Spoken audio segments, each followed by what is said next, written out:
తెలంగాణ రాష్ట్ర ప్రభుత్వం విద్యారంగాన్ని నిర్వీర్యం చేసే కుట్ర చేస్తుందని ఎస్ఎఫ్ఐ రాష్ట్ర ఉపాధ్యక్షులు రజనీకాంత్ అన్నారు. మెదక్ జిల్లా రామాయంపేటలో శనివారం ఎస్ఎఫ్ఐ మెదక్ జిల్లా 28వ మహాసభలు నిర్వహించారు. ఈ కార్యక్రమానికి ముఖ్య అతిథిగా రాష్ట్ర ఉపాధ్యక్షులు రజనీకాంత్, రాష్ట్ర సహ కార్యదర్శి కిరణ్ హాజరయ్యారు. ఈ సందర్భంగా విద్యారంగ సమస్యలపై వారు మాట్లాడారు. విద్యారంగ సమస్యలపై ఎస్ఎఫ్ఐ నిరంతరం పోరాటం చేస్తుందని, తెలంగాణ రాష్ట్ర ప్రభుత్వం రాష్ట్ర వ్యాప్తంగా 8,220 కోట్ల పెండింగ్ స్కాలర్షిప్లను వెంటనే విడుదల చేయాలని డిమాండ్ చేశారు. ఈ కార్యక్రమంలో ఎస్ఎఫ్ఐ జిల్లా అధ్యక్షులు సంతోష్, జిల్లా నాయకులు ప్రవీణ్ తదితరులు పాల్గొన్నారు.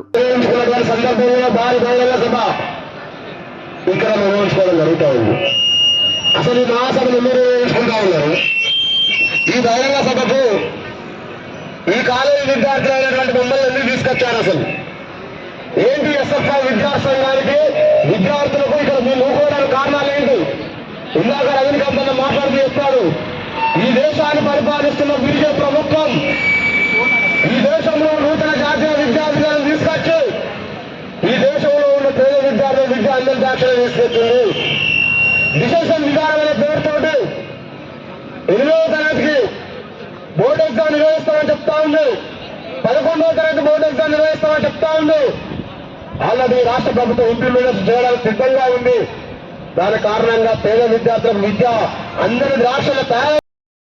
రజనీకాంత్ ఎస్ఎఫ్ఐ రాష్ట్ర ఉపాధ్యక్షులు ఈరోజు మెదక్ జిల్లా 28వ జిల్లా మహాసభలు రామాయణపేట మండల కేంద్రంలో ఈరోజు అంగరంగ వైభవంగా బహిరంగ సభ నిర్వహించుకోవడం జరిగింది.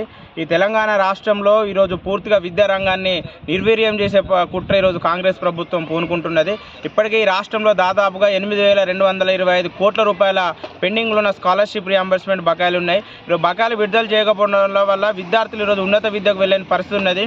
దాంతోపాటు ఈ రాష్ట్రంలో ఎన్నడూ లేని విధంగా ఈరోజు బడ్జెట్ కళాశాల యాజమాన్యాలు ఈరోజు రోడ్ల పైకి వచ్చి వాళ్ళ కళాశాలలు బంద్ చేసిన పరిస్థితి ఈ రాష్ట్రంలో కనిపిస్తున్నది. కాబట్టి తక్షణమే ఈ రాష్ట్రంలో పెండింగ్లో ఉన్న స్కాలర్షిప్ రియంబర్స్మెంట్ విడుదల చేయాలి. రాష్ట్రంలో ఈరోజు అనేక శాఖలకు ఈరోజు మంత్రులు ఉన్నాయి. ఈ తెలంగాణ రాష్ట్రంలో విద్యాశాఖకు కనీసం ఈరోజు మంత్రి లేదు. ఈ రాష్ట్రంలో దాదాపుగా సంవత్సర కాలంలో విద్యారంగంలో ఉన్న సమస్యలను సమీక్ష చేద్దామంటే రాష్ట్రంలో మంత్రి లేని పరిస్థితి ఉన్నది. తక్షణమే తెలంగాణ రాష్ట్రంలో విద్యాశాఖ మంత్రిని నియమించాలని ఈరోజు ఈ యొక్క మహాసభ సందర్భంగా డిమాండ్ చేస్తున్నాం.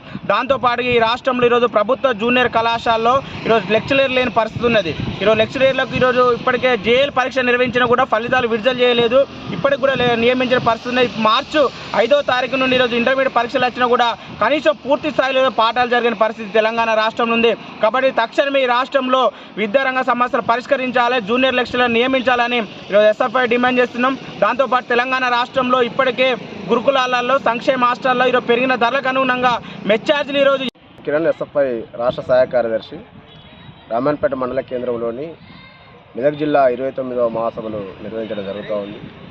ఏదైతే ఈ దేశంలో ఉన్నటువంటి బీజేపీ ప్రభుత్వం విద్యారంగాన్ని మొత్తం కూడా ప్రైవేట్ కార్పొరేట్ విద్యా సంస్థలకు అప్పచెప్పడం కోసం, ప్రైవేట్ కార్పొరేట్ చేతిలో పెట్టడం కోసం నూతన జాతీయ విద్యా విధానం తీసుకొచ్చింది.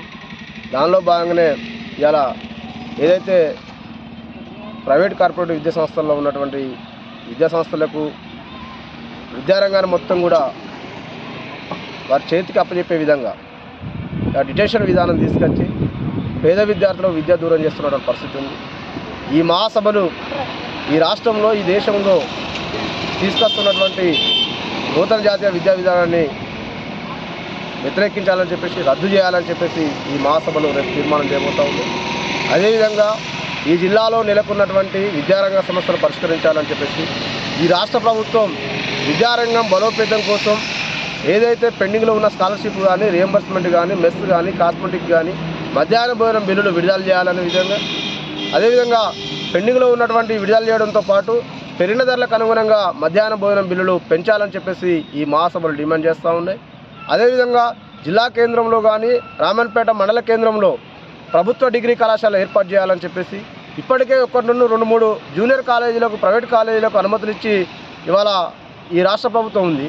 కానీ మరి ఇక్కడ ఇంటర్మీడియట్ చదువుకున్నటువంటి విద్యార్థులు డిగ్రీ చదవడానికి ఇక్కడ నుండి 20 నుండి 30 కిలోమీటర్ల జర్నీ చేయాల్సిన పరిస్థితి ఉంది. కాబట్టి తక్షణమే మరిన్ని అప్డేట్స్ కోసం మా ఛానల్ని సబ్స్క్రైబ్ చేయండి.